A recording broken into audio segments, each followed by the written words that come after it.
You know, I read a book not too long ago by a woman named Bronnie Ware down in Australia called The Top 5 Regrets of the Dying. And she was a hospice nurse who worked with the dying people and talked to them.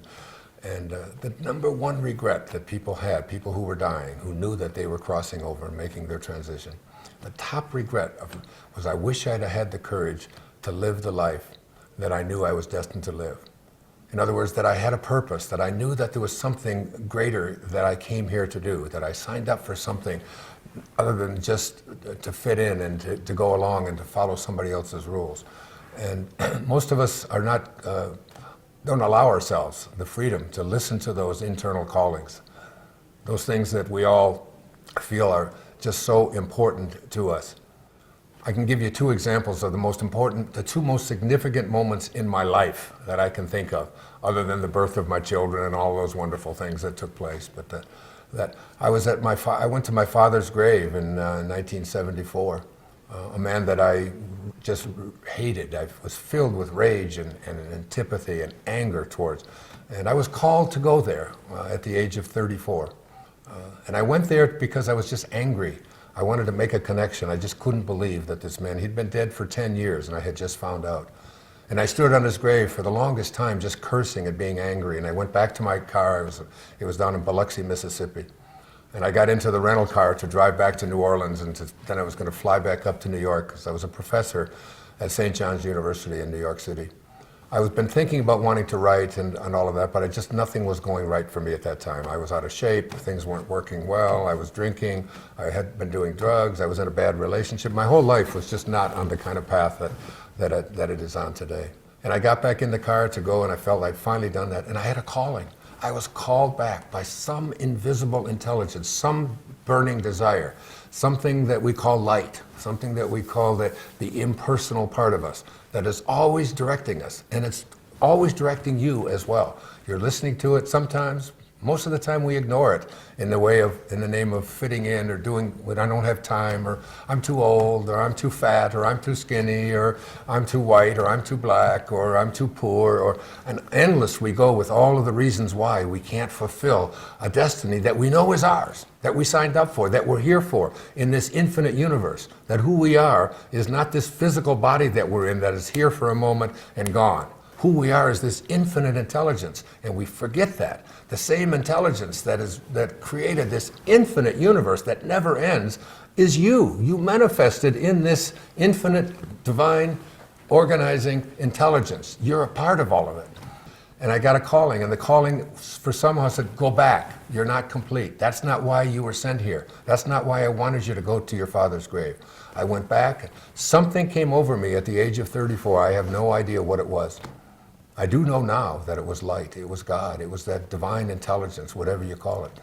What I said at that gravesite, from this moment on, as I send you love, I send you kindness. Who am I to judge you? Who am I to condemn you? Who am I to be critical of you? I don't even know what you were living through and why you had to do what you did. I send you love from now on. I'd never had another bad dream about him. I was never angry about him. But the most intriguing thing happened is that my life made an entire shift. A shift that all of us can make at any moment. We never know. These callings are so strong, and yet they're always there. After I left Biloxi, I flew up to New York, flew down to Fort Lauderdale. I had 2 weeks. I checked into a motel on A1A, the Spindrift Motel, and I wrote for 14 days. And I wrote a book called Your Erroneous Zones, which became one of the largest selling books in history. And it propelled my life in a whole new way. I stopped drinking. I started getting exercising more. My relationships all changed. The divine person that I was to meet showed up. My children showed up. Everything changed and shifted because I was willing to listen to that inner voice, that light that said, go back. Another time, just a few years later, it was 1976, I was driving on the Long Island Expressway from where I lived in Huntington, New York, into the city. I was about to receive tenure, which at that time I was 36 years old. I had written 3 textbooks. I was a star there as far as they were concerned. I was going to begin, to live a life in which I was going to be a professor for the rest of my life. Tenure, guaranteed employment for the rest of my life, something that everybody at the university longs for. I was ready for it. And I pulled off the Long Island Expressway as I was contemplating that. And I sat on the side of the shoulder there for about a half an hour, just watching the cars go by, wondering and asking myself, do I really want to get tenure and stay here and do what I've been doing? I've already done this. I know how to do it. Am I going to be in the same office doing the same thing? Am I going to live 90 years, or am I going to live 1 year 90 times over and over again? And I decided that I just couldn't do it. And I just felt, this amazing moment came over of freedom. It was like it just was lifted off to me. And I got back on the freeway, got off at the exit at Grand Central and Utopia Parkway, parked my car right outside Marillac Hall, went up to the second floor, went into the dean's office, Dean Sarah Fassenmeyer, and I told her, I've written this book, and it's now just been published. It's called Your Erroneous Zones, that I wrote also as a result of another calling. And I said, I've got to take it out to the world. I've got to talk about it. I appreciate the fact that I could work here for the rest of my life, but it's just not something that I can do. And she tried to get me to dissuade me from such a thing. These kinds of callings, we all have these. We know that we have a purpose. You already know that you have a purpose. You know, you're listening to that all the time. It's there. The idea that you can't do it or that you shouldn't do it or that you... My whole life has been impacted by listening and being willing to understand that. And there's a quote that I talk about at the seminar that'll be a part of this course, and it goes like this. It's from William Blake. He said, if the doors of perception were cleansed, everything would appear to man as it is, infinite. For man has closed himself up till he sees all things through narrow chinks of his cavern, by William Blake. We would begin to see, I don't know if you've ever heard of a group called The Doors, by Jim Morrison, a rock group. They took the name from from that essay that Aldous Huxley wrote called The Doors of Perception. There are things that are known, and there are things that are unknown. And in between are the doors. And even Jesus said, I am the door. That is, the internal I amness within God is the door that you can open and discover so many new things. And another one of the principles that I talk about is this, that a lot of people have difficulty understanding. It says the laws of the material world do not apply in the presence of the God realized. I was on the Tonight Show in Australia a few years back, and the woman asked me the question, what is your purpose? What are you here for? What do you want to do? And I said, I'd like to understand God realization. I'd like to be able to understand and live from that place where God is within me and I know it. And in this course, we've created 4 meditations. The importance of meditation, I can't stress it enough. You have to go to the silence. You have to go to the place within that can't be divided. Think about it.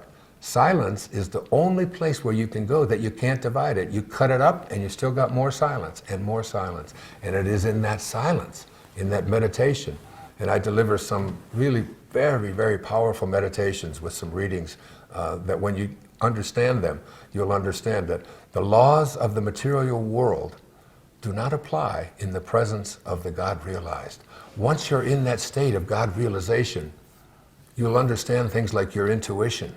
That is that inner calling that says, go this way instead of that way. Try this. Don't be afraid of that. Get rid of the fears that are so dominating your life. As Anita talks about fear and what a thing it was that created the cancer in her life, which allowed her to almost come to a place of dying. You'll discover things like synchronicity, that you have a thought and all of a sudden what you place your attention on begins to manifest and arrive in your life. You'll discover that those thoughts are not just things that are happenstance. There's no happenstance in this entire universe. It's all held together by a divine light. And one of my favorite readings I'd like to share with you is from the Life and Teachings of the Masters of the Far East. It said, it has been clearly stated that life lived by the average individual is hypnotic. That is, the majority of men and women are not living life as it was intended at all. Not 1 in a million feels the freedom to live what he inwardly feels he should live. He has come under the world's opinion of himself, and this opinion is what he obeys rather than the laws of his own being. In this respect, and to this degree, he is living under an hypnotic spell. It's like hypnosis. He lives under the delusion that he is a mere human being living in a merely material world and only hopes to escape it when he dies and goes to what he calls heaven. This is not the determination intended in the plan and purpose of life. Obedience to one's inner nature, the expression of life as he instinctively feels it ought to be expressed, is the very foundation of the life which the masters reveal as the only true mode of living. That is very powerful awareness, that you are not this body that you're in, this body that comes and goes. You are the invisible divine intelligence within, the same intelligence that allows a clay pot to exist. And finally, from the Masters of the Far East, the second volume, the moment you become free from the belief that you are mere human beings, subject to human laws of life and death and the limitations which human beings have imposed, that moment you will see that you are free from all human limitations and may become sons of God, if you will. The moment you realize that you are divine, that you are free from all limitations and possessed of the strength of divinity, and you know that this divinity is the place where being comes most directly in contact with God, man is then beginning to see and know that this divinity is not something to be injected into each other from without. He is beginning to know that it is the very life of each and every person, your essence, the light within you. This is what this course is about. So I have created a course called I Am Light. I brought some of the most powerful people that I've ever been involved with in my life. Immaculée Ilibagiza, who was a survivor of the Holocaust in Rwanda back in 1994. Scarlett Lewis, who was a mother of one of the children who was mowed down on that horrible day in Connecticut when 20-some children were murdered. Her son, Jesse, she speaks in there as well.